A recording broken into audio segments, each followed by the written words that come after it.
سلام دوستای عزیزم، اگه برای اولین بار دارید کانال یوتیوب منو میبینید، من شقایق هستم و اینجا از تجربیاتم براتون آشپزی میکنم. امروزم میخوام شامی ترش تالشی درست کنم. تالشی قسمتی از استان گیلانه که غذاهای خوشمزه مختص به خودشو داره. این شامی ترشی هم که میخوام درست کنم یکی از غذاهای خوشمزه اونجاست. همراه من باشید تا مراحل درست کردنشو با هم ببینیم. تو مرحله اول 500 گرم گوشتی که داشتیم رو به ظرفمون اضافه میکنیم. برای 500 گرم گوشت من 2 تا پیاز متوسط رو رنده کردم و بهش اضافه میکنم. ادویه‌جاتم نمک، فلفل، زردچوبه، یه مقدار سماق و دارچینی که بهش اضافه میکنم. یه قاشق پرم آرد نخودچی داریم که این آرد نخودچی هم بهش اضافه میکنیم.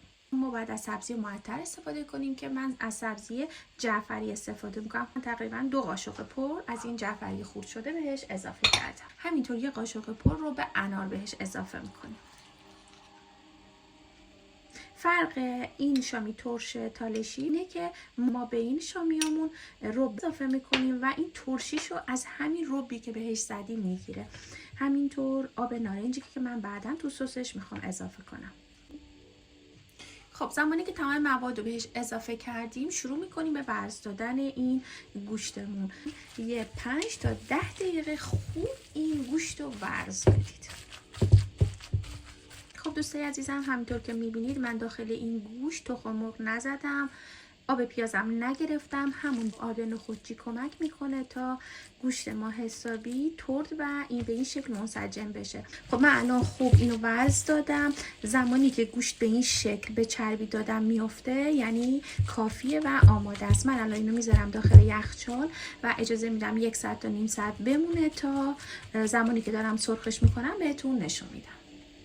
خب الان من گذاشتم مایتابه گرم شد. یه مقدار روغن میریزیم داخل مایتابه. احتیاج روغنش زیاد باشه. من همیشه از روغن زیتون استفاده میکنم، البته روغن زیتون سرخ کردنی. خب ما یه مقدار از گوشت رو برمیداریم به این شکل، حسابی اول ورزش میدیم. سعی کنید زیاد نازک بر نده. تمام گوشت رو به همین شکل که میبینید درست کنیم و توی روغنی که گذاشتیم داغ بشه سرخ میکنیم.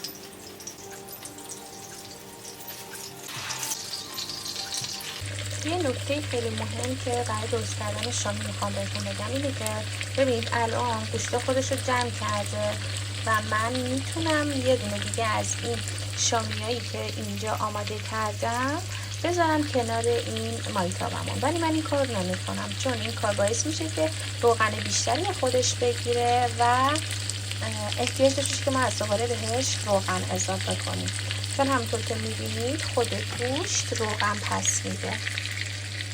پس اجازه میدیم اول این گوشت سرخ بشه و بعد بقیه‌شو میذاریم. کنار شامی ترش خوشمزه‌مون سیب زمینی سرخ کرده خیلی میچسبه. حتما باید کنارش سیب زمینی سرخ کرده بذاریم. من توی این فاصله سیب زمینی ها رو سرخ میکنم و آماده میکنم.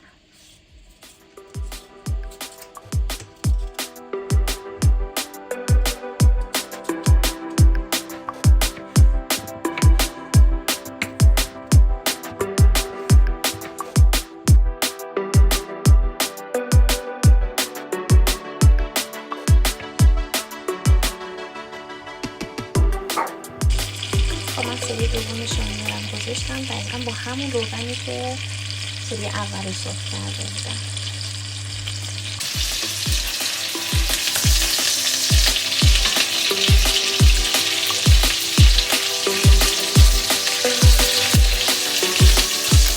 الان دیگه وقتشه که شامیامو بردارم. حسابی سرخ شده و آماده است.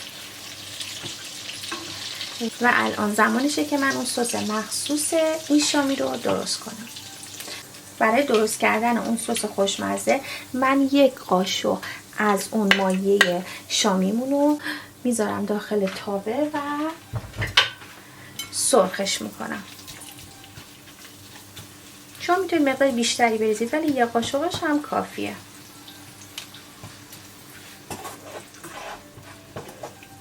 و خوب این گوشت رو سرخ میکنم.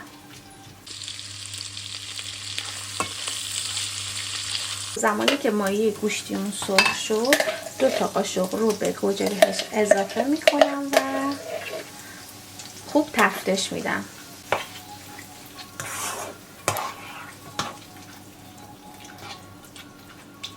توی سسمون یه مقدار فلفل سیاه و نمک میریزیم و کافیه.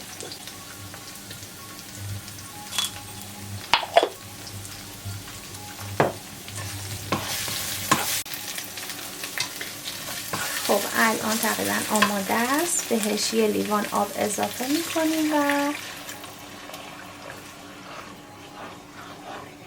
سعی کنید از آب جوش استفاده کنید و زمانی که شروع کرد به غل زدن میتونید شامیار رو بهش اضافه کنید.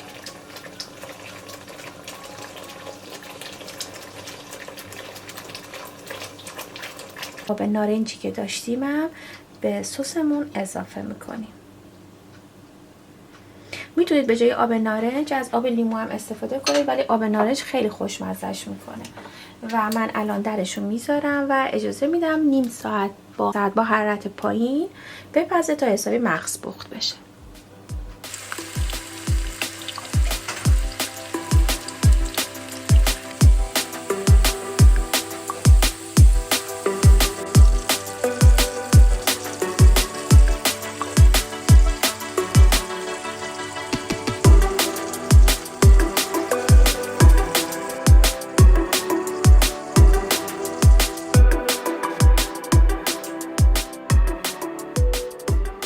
عزیزم همینطور که میبینید شامی آماده شد. امیدوارم که از این ویدیوی من خوشتون اومده باشه.